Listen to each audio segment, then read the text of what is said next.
नमस्ते और इस एक्सप्लेनर में आपका स्वागत है।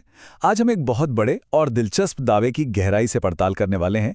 एक तरफ हमें लगातार ये सुनने को मिलता है कि तेल कंपनियों को ग्लोबल क्रूड की वजह से रोजाना करोड़ों का नुकसान हो रहा है, लेकिन दूसरी तरफ जब हम उनकी बैलेंस शीट देखते हैं तो हकीकत कुछ और ही बयां करती है।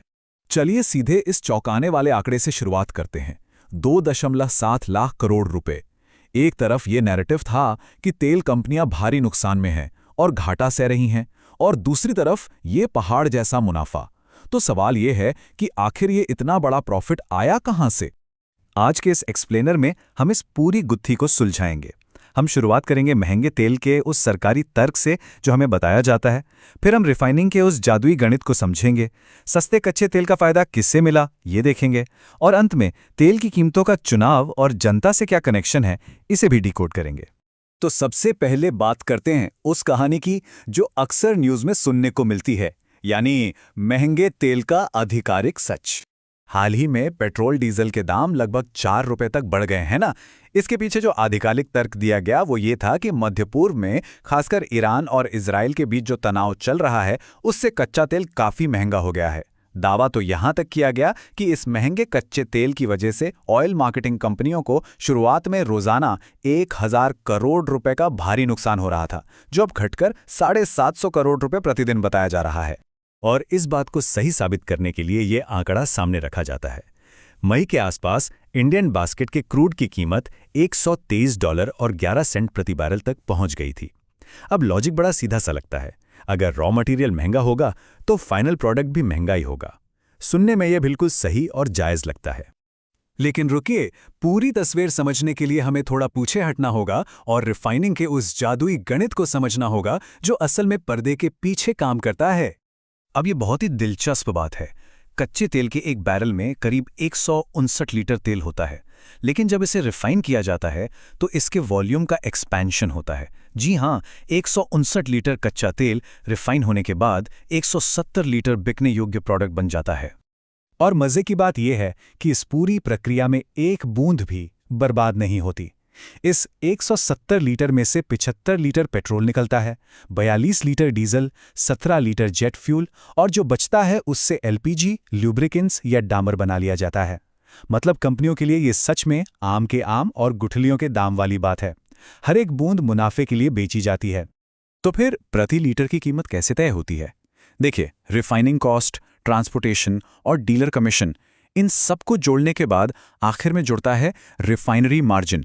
ये करीब 4 से 6 रुपए प्रति लीटर का वो शुद्ध मुनाफा है जो सिस्टम में पहले से ही सेट किया गया है, चाहे रिटेल में तेल की कीमत कुछ भी क्यों ना हो। अब यहाँ एक बहुत अहम सवाल उठता है।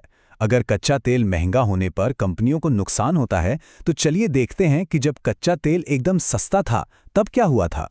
अगर हम इस टाइमलाइन को देखें तो अप्रैल 2020 में कच्चे तेल की कीमतें पूरी तरह क्रैश कर गई थी, एकदम नेगेटिव में चली गई थी, और ब्रेंट क्रूड सिर्फ $19 पे आ गिरा था।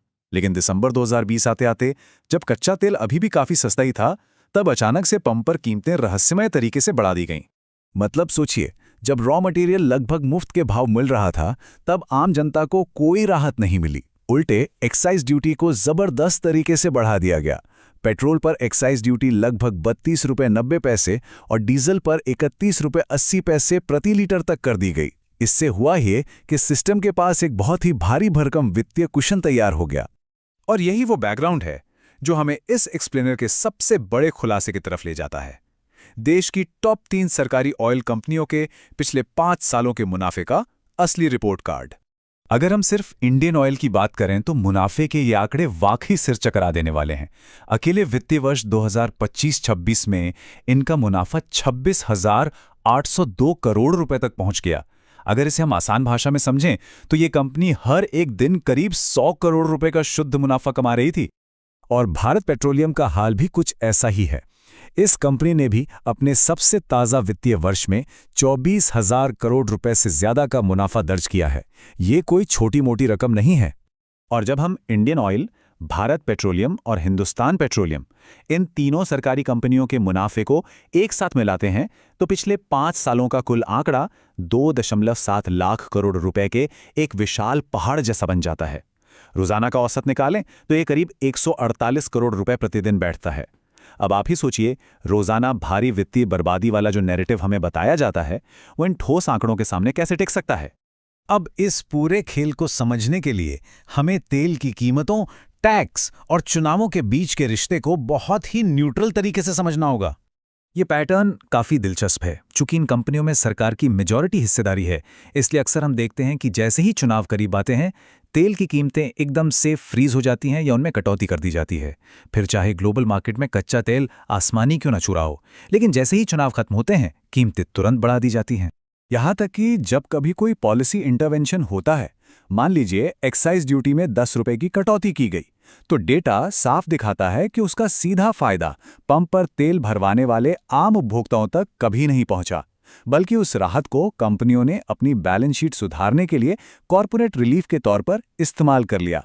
अब देखिए, ग्लोबल मार्केट है तो कच्चे तेल के दाम तो ऊपर नीचे होते ही रहेंगे, और इन तेल कंपनियों का ये लाखों करोड़ का मुनाफा भी एक सॉलिड फैक्ट है। लेकिन इन सारे आंकड़ों और दावों के बीच सिस्टम के लिए एक बहुत ही बुनियादी और अहम सवाल खड़ा होता है कि जब अंतर्राष्ट्रीय बाजार में कच्चा तेल सच में सस्ता होता है, तो उसकी वास्तविक राहत आखिर जाती कहाँ है?